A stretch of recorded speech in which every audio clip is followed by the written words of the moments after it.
Hello world, welcome back to codingscientist.com. We are on lesson number 40, project number 40, and I'm going to show you a new kind of game called 2048 game. Alright guys, let's take a look. So basically this game, it's a pretty simple game, but it's about 350 lines of code. It looks a little complex, but because of the logic, right? The 2048 game project, it's purely written on Python, as you can see, with multiple other stuff which I'm going to talk about it when we schedule a one-on-one. The gameplay is basically a GUI based, and controls are simple for the users. It's a very simple box. As soon as it pops out, very simple box. This is one of the most addictive game in the world as per the Guinness Book of Records. You can just Google it up and search it. Anyways, so all the playing methods are the same. All you have to do is move the numbers on the grid to merge them to form the number 2048. Okay, it takes a lot of effort, lot of time, and lot of logic and lot of practice. You can keep on playing this game by creating large numbers as well in your set of array, one of the arrays, and getting into the loop in this particular program.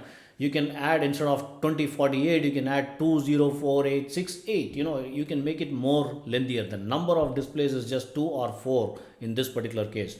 Let's take a look at it, guys. Let's run this program, and let's see how it works. All right, so can you see, it's just a simple grid. It looks very, very simple, but as you start playing, it gets more complex. You got to form 2048. When you say new game, 2 and 2, new game, new game, new game, it has to form 2048 in the grid. How do you form? Oh, I missed it. There was a 4 in between.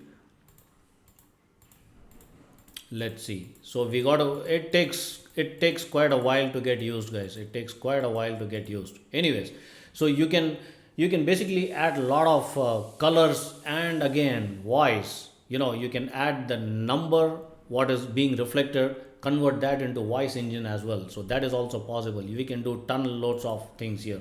So though the game looks pretty simple, but it's a very complex logic, guys.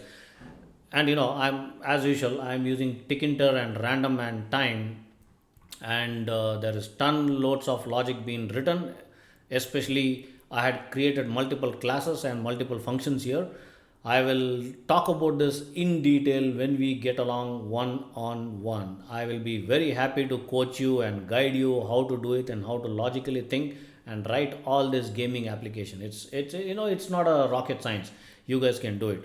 All right, guys. I will look forward for your one-on-one schedule, and I'll be happy to coach you. Until then, goodbye.